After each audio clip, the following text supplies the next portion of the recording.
देखिए खेसारी लाल यादव भागेश्वर बाबा से क्या बोले इस वीडियो के माध्यम से। बाबा जी मैं आज बहुत खुश हूं, इसीलिए खुल के परफॉर्म कर रहा हूं। आज मैं डर नहीं रहा हूं। अब मैं भगवान के सामने गाता हूं तो डर किस बात का पगले। ये मौका बार बार थोड़ी मिलता है। मुझे क्या पता है मेरी जिंदगी की आखिरी परफॉर्म हो, मुझे पता ही नहीं, क्योंकि इंसान हर दिन मरता है, हर दिन जीता है।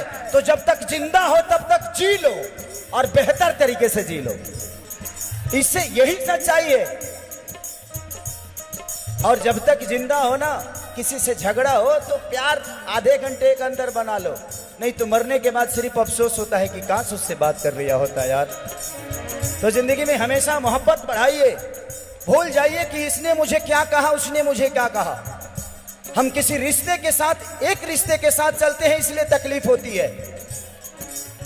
एक बीवी को अगर हम बहन मान ले तो